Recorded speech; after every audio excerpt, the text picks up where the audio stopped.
Hi, Misha here, and having covered a number of other aircraft from World War II, it is finally time to get to the Bf 109 from the German Luftwaffe. This plane is perhaps the most important single fighter model of World War II. Has a lot of firsts to its name and has set many records. I have three models here. On the left, I have a Bf 109E. I believe it's an E3, but I couldn't quite figure it. Next, I have a Bf 109F-4. And then finally, I have a Bf 109G6U2. Yeah. The two models on the end are Corgi. The one in the middle is from Atlas Editions, formerly IXO. All are 1/72 scale diecast. And of course the Corgis are a little nicer, but for the money, the IXO and the Atlas were always neat little values. And Corgi doesn't do an F as far as I'm aware. The 109, often called the ME 109 from Messerschmitt.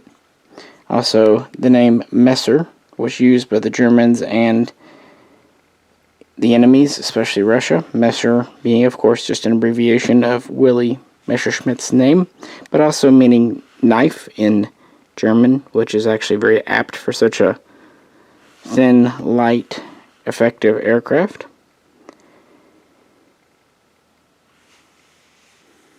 It was originally developed by a company that I will not try to pronounce, but it's BFW. Essentially, it's the aircraft version of BMW.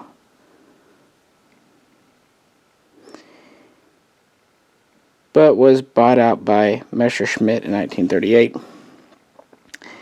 The Bf 109 was the most produced military fighter in history, with nearly 34,000 built.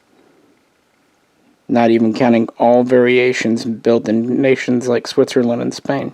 It was actually the second most produced airplane in history.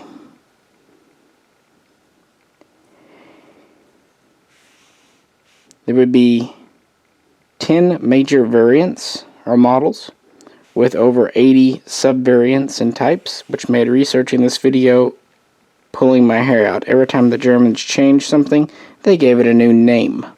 This G6U2 is a great example.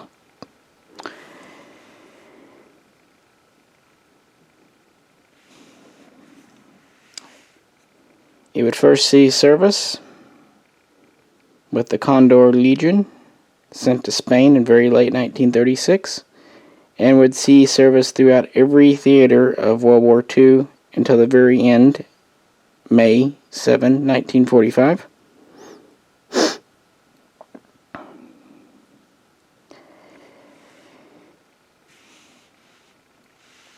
It was originally designed as an interceptor, but would later be updated and modified and pressed into use as many other things, including fighter-bomber, high-altitude fighter, reconnaissance plane, so on and so forth. Bomber escort, another one. Yeah, lots to get into here. So this is going to be a long one, so if you need a drink, go grab one. This all began back right as the Führer took power in 1933. This was actually predating the Luftwaffe. The RLM, essentially the German Air Ministry, March of that year put out requirements for a new fighter-interceptor to replace aging Henkel and Arado biplanes. At this time, the German Air Force was very small, only about 600 combat aircraft total, including, well, everything. They wanted a new cutting-edge, single-seat, single-engine fighter capable of at least 250 miles per hour and capable of at least an altitude of 30,000 feet. It needed to be armed with 2 8mm machine guns, and of course several other requirements besides.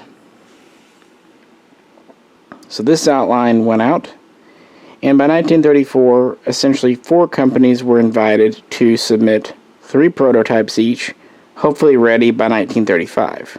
These of course would be BFW, also Focke-Wulf, Arado, and Henkel. So by early 1934, all 4 companies were at work. At BFW,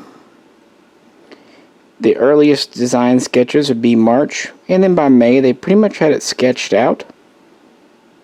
And by late 1934 they were hard at work on the prototype's airframe. But 1935 rolled around, and while the airframe was nearing completion, the German-produced engine that these were to use, all the prototypes, was not ready. So what BFW did, they negotiated with Britain for Rolls-Royce Kestrel engines, well, I should say Germany did, to be used in the earliest prototypes. So with an engine in hand, at least a temporary one, the BF 109 V2 first flew on May 29, 1935. And then later that year, it would fly with the German engine after undergoing first a few months of testing at BFW, and then by September be submitted to the RLM. First, the designs from each company would be tested individually, and then they would be put head-to-head beginning in February of 1936. Early on, the Arado was knocked out for being just kind of too conservative. Also, the Focke-Wulf, the FW, was knocked out because of performance. It was kind of underpowered, leaving the Henkel and the BF, the Messerschmitt. And actually, the Henkel was very much the early favorite. The Messerschmitt had some design benefits, but it also had some true design shortcomings, whereas the Henkel was more well-rounded. But events across the Channel in Britain would cause the RLM and the nascent Luftwaffe to kind of change their plans and change their mind. So we'll get into the earliest of the Messers. Alright, let's get our trusty cake decorator spinner out. You can pretend like this is on The Price is Right, where instead of a brand new car they're showing off on the turntable, it's a not brand new Messerschmitt. On March 12th, 1936, the BF 109 was ordered into production. It was selected over the Henkel because it was faster and more maneuverable. It's a lighter weight airframe. It was a more straightforward plane to construct, and it was less expensive overall, or at least less resource intensive. It had a few interesting features. The wings, for example, were removable. Now, what made this neat was the landing gear, all 3 of them, were located in the fuselage, in the body, not in the wings. Now, they folded up, of course, in the wings, but this meant that the gear could be down and you could just take the wings off. Additionally, the fuel tank was actually in the body as well, not in the wings. Now, early on, there were not guns in the wings either. This had 2 8mm machine guns above the engine. But in 1936, one reason that the Bf-109 was rushed into production and adopted, kind of prematurely perhaps, was because news of the new Supermarine Spitfire had reached Germany, and the Spitfire was heavily armed for its size and a very a pilot's fighter, an ace's fighter. It was basically just a big engine. So what they did to try to give the 109 a better chance, they added a 20mm cannon in the fuselage that would fire through the propeller. But the Bf-109 was not without its problems. Probably chief among them were its landing carriage. Having the wheels all in the body meant they were always kind of splayed out. It also had a very high rake when on the ground, so cockpit visibility was pathetic, frankly. And it wanted to drift to the left when you're trying to take off. This just wasn't an annoyance. This actually led to probably well over 1,000 trainee pilot and even some experienced pilots who are just tired dying on either takeoff or landing. So the landing gear was an issue that never really was resolved because it's just integral to the design.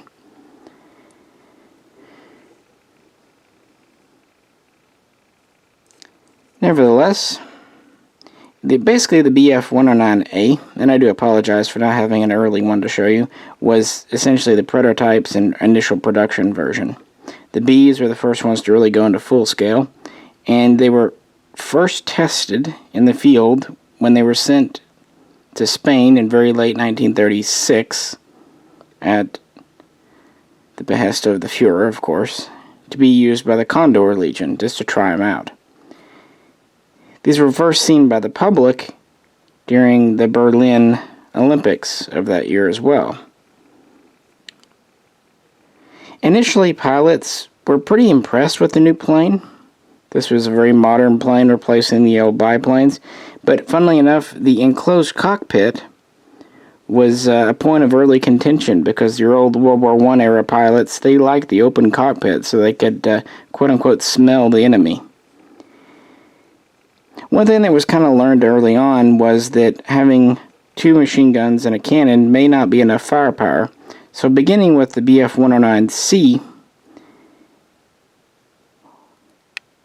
2 8mm guns, one on each wing, were added. So early ones would have 4 8mm machine guns. Later on, these would sometimes be upgraded to cannon. There's all kinds of variations, guys, like I said. Of course, you go through the D. There was even a potential navalized version that never really went anywhere, called the 109TT. The E here. So where did this come from? Well, in 1937, the Bf-109 was hard at work, being itself. Starting in that summer, it started to set many records, and then by November, it set the world speed record for a single pilot, single propeller aircraft. And work was already underway to improve it. So by late 1938, the 109E was introduced. It had a more powerful engine. And because of this, there had to be some redesigning of the fuselage. It was kind of known as the first, big redesign of the plane. Keep in mind, it's only been in service 2 years at this point. So the E became quite prominent. And some early production E's were rushed to Spain for, again, field trials in early 1939. And there are several versions. You have the E1, E3. They would vary in the engines. They would also have different armament. They would have the wing armament. They could be 8mm, they could be 13mm machine guns, or they could be 20mm cannon. By 1939, the Luftwaffe had grown to having 3,500 combat aircraft, of which 1,200 were single-engine, single-seat fighters. And of those, most were the new Bf-109, with the E being the major variant, replacing out and becoming the standard by the time war began in September. It's also worth pointing out that by 1940, there would be the Bf-109 E7, which was the first to offer an under fuselage shackle or mount called the ETC. It could carry a 79-gallon fuel tank or a bomb. So this is the first, but certainly not the last. These were, of course, used early on during the campaigns in the lowlands to great success. And they were used during the invasion of France and really dominated the skies during Dunkirk. But even though the Germans had air superiority at Dunkirk, they really didn't press the advantage as much as they could have, instead preferring to focus on Paris, giving the Allies time to evacuate. That said, the Royal Air Force had lost over 500 fighter aircraft at this point. It was not a good time. In fact, between 39 and 40, Bf-109s had shot down, or at least otherwise crippled, the majority of European air forces from Britain, France, Netherlands, of course Poland. They were really making a big swath. So, like many things in the Third Reich, by June, July of 1940, they were looking pretty invulnerable. But fortunes were about to turn. On August 13th, the Battle of Britain began, in initially preparation to invade the British home islands. And the Germans had 2,500 planes ready to go, with a large number of Bf-109s. At this point, they started to use them for bomber escort, as well as armed reconnaissance, and even fighter bombers with the newer versions like the E7 carrying bombs. And of course, heavy fighting ensued. But the Battle of Britain, the invasion was, well, they never said canceled, but it was in reality. It was postponed indefinitely on September 15th, after the Luftwaffe realized it had lost 1,700 aircraft, over 600 of which were the Bf-109. So, yeah, a lot of them had been downed. And of course, this was in great part due to the tenacity of the British themselves, but also because of the Spitfire and the Hurricane. And of course, radar stations. In fact, that was kind of the last push. The Germans tried to disable Britain's radar network and failed, so that kind of put a hold on the invasion. But of course, Germany would continue to march forward, going into North Africa, and then soon the next year, Yugoslavia. And the Bf-109 would go with. But because World War II saw a lot of technological advancement, a plane originally designed in 1935 was already starting to look a little outdated compared to newer planes, which led to our next major version, the Bf-109F. Alright, moving on. The Bf-109E was definitely an improvement. It was more heavily armed, actually had additional armor, started to introduce self-sealing fuel tanks as well as drop tanks or bombs, and a more powerful engine. It was initially pretty much on the even keel with the Spitfires 1 and 2 and Hurricane. But the British would introduce a new version, a more powerful engined version of the Spitfire, known as the Mark V, which did outclass the 109E. So kind of beginning an arms race that took place from 1940-41, especially with planes, Germany responded with the Bf-109F. Now the F was a bit of a return to the initial fighter-interceptor idea. The wing guns, cannon or machine gun, were dropped. Instead, it returned to two 8mm cannon in the fuselage.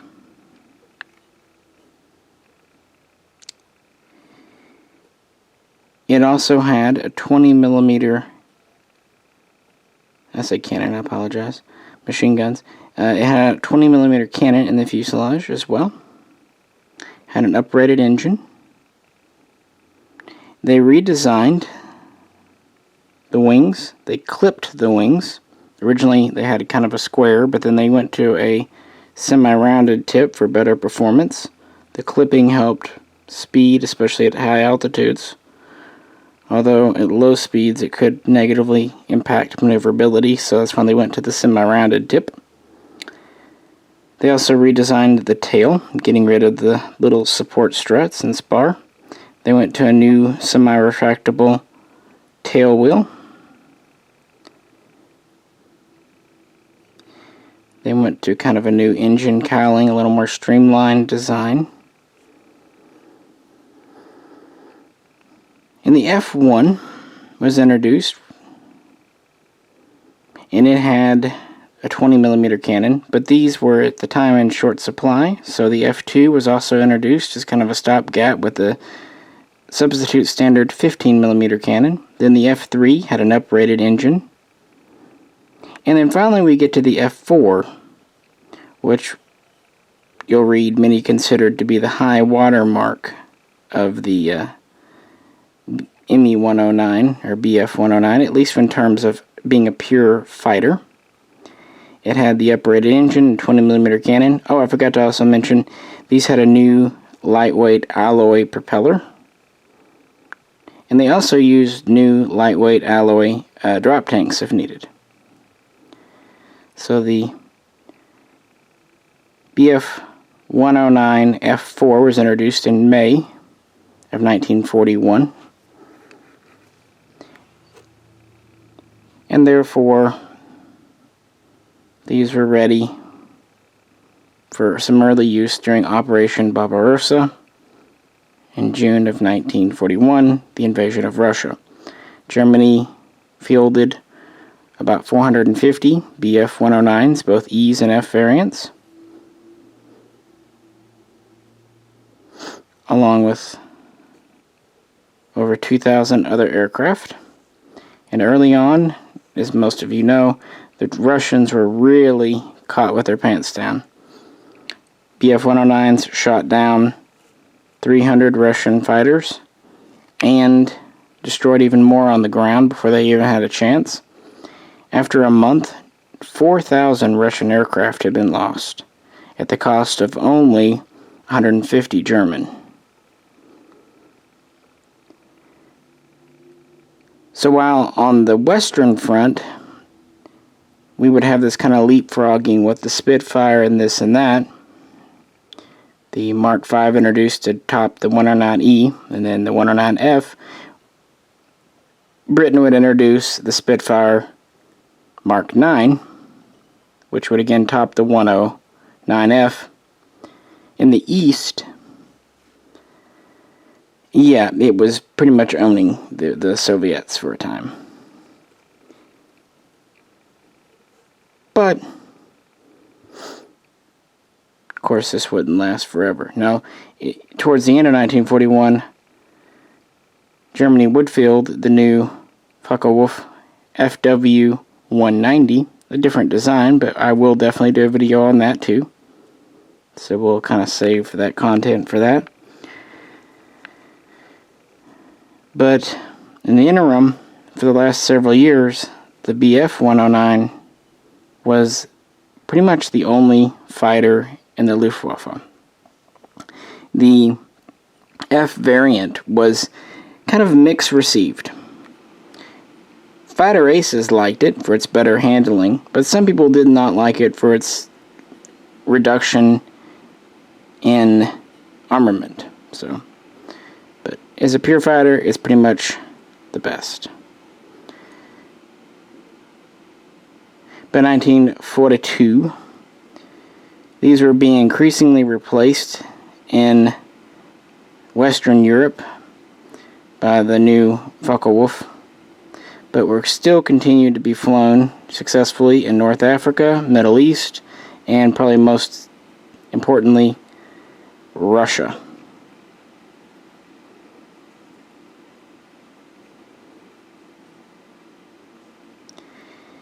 And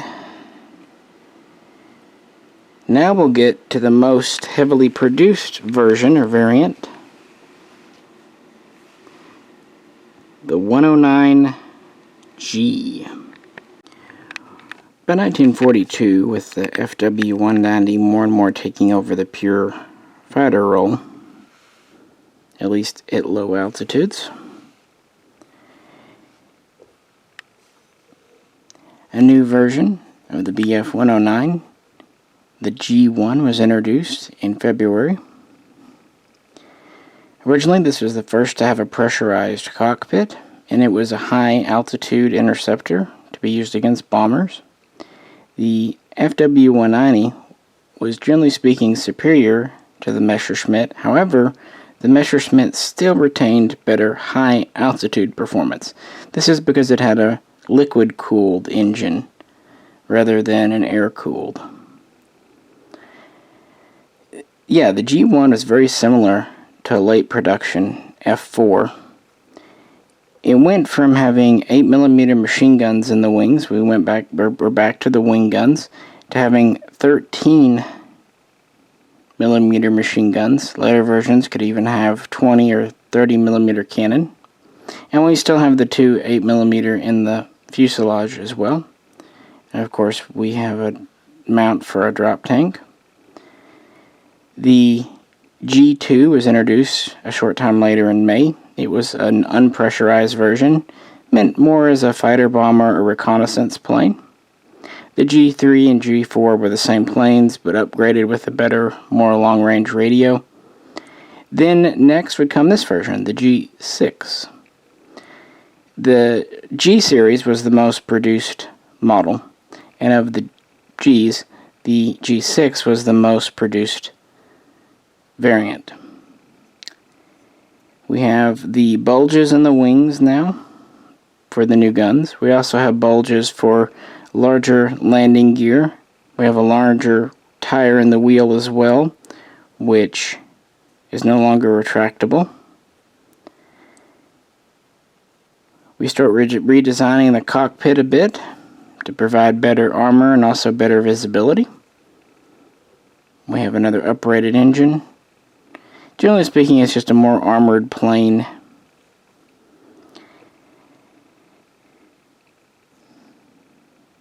And these started to be used against the Allies in early 1943 against the bombers. First daytime bombers, which would have been mostly American, so B-17s. They were bomber interceptors. They would even at times try employing rockets or drop bombs to attack bomber formations.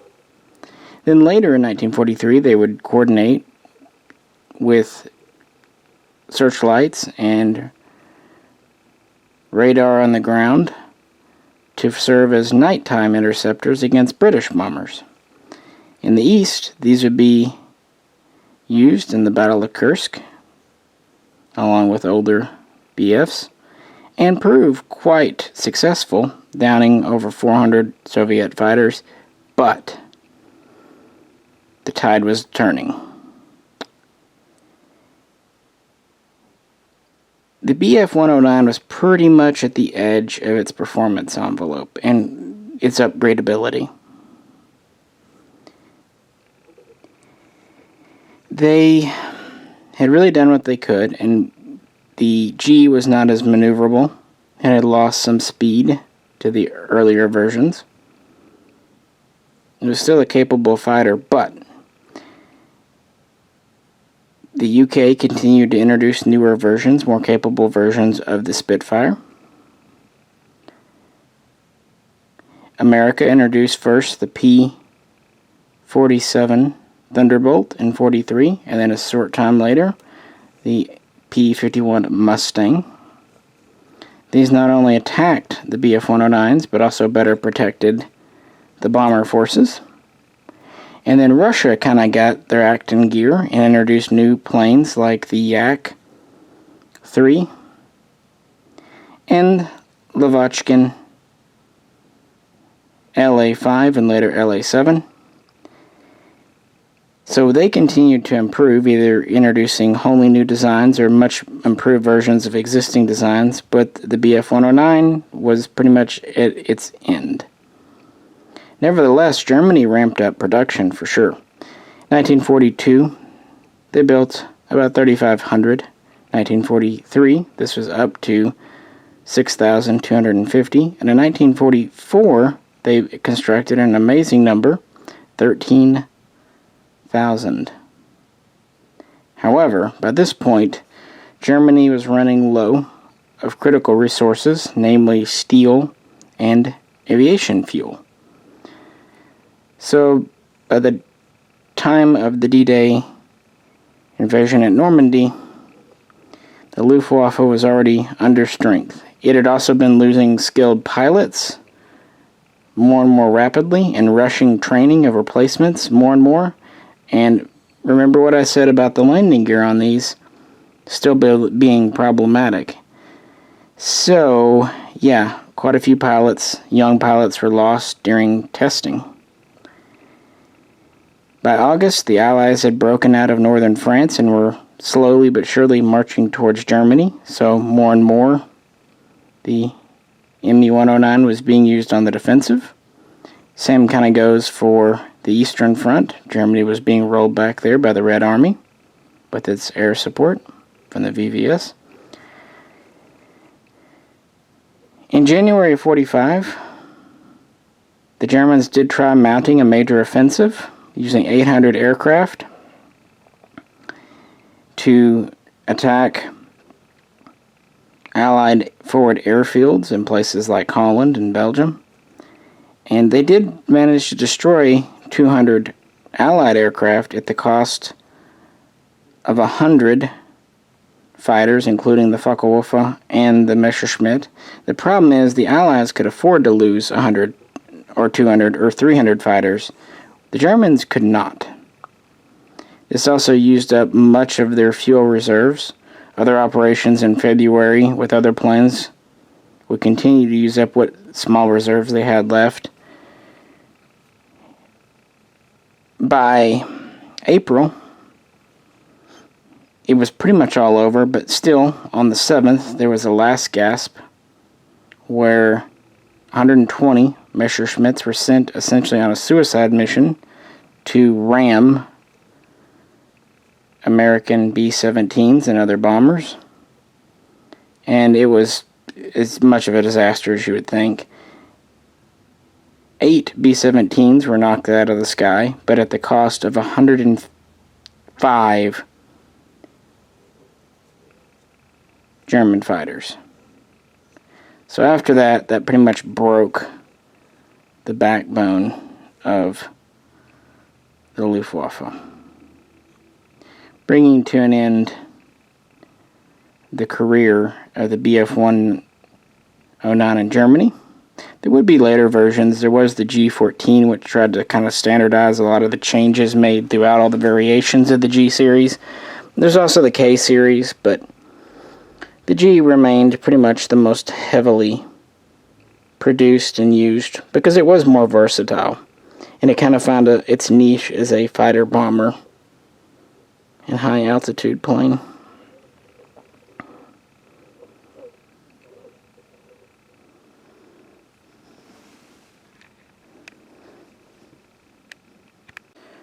One thing I wanted to mention before concluding the video is I said they made 13,000 Bf-109s in 1944, despite continual daytime and nighttime bombing. one reason they were able to do it was they used forced labor, prisoner labor at concentration camps, namely Flossenburg. In January of 1943, Messerschmitt, the company, although since Willy Messerschmitt was the owner, we can say Willy Messerschmitt, signed an agreement with the SS to produce parts for the 109 at the concentration camp.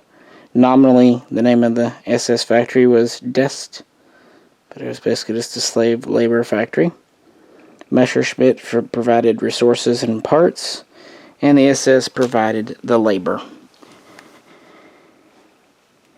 And really, at this point, a lot of more and more parts would be made, beginning in February.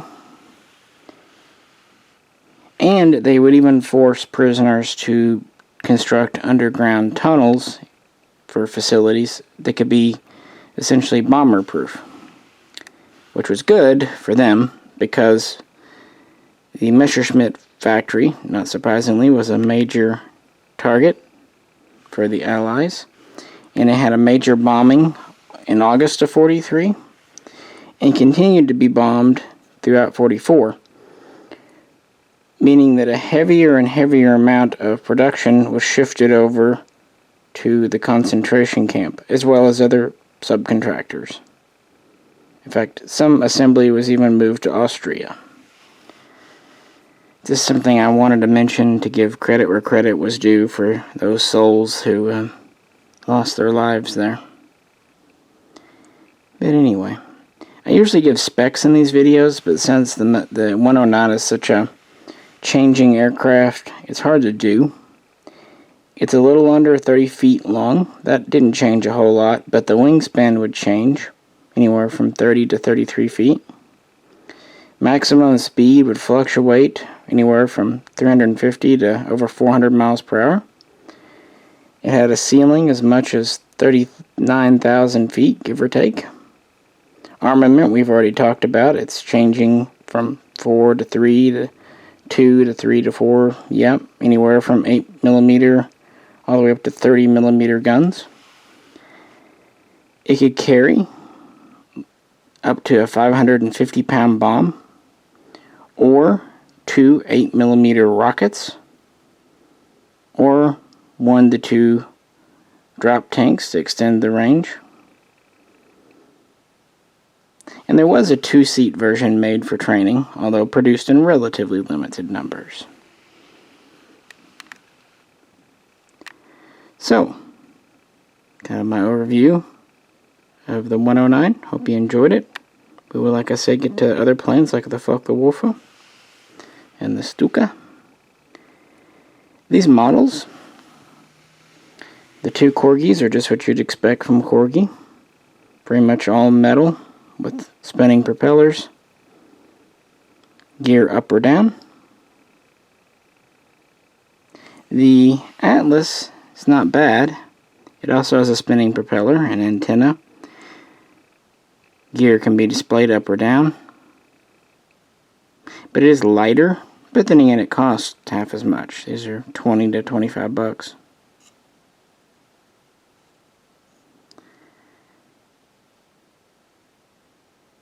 Of these, my favorite is definitely the G over here.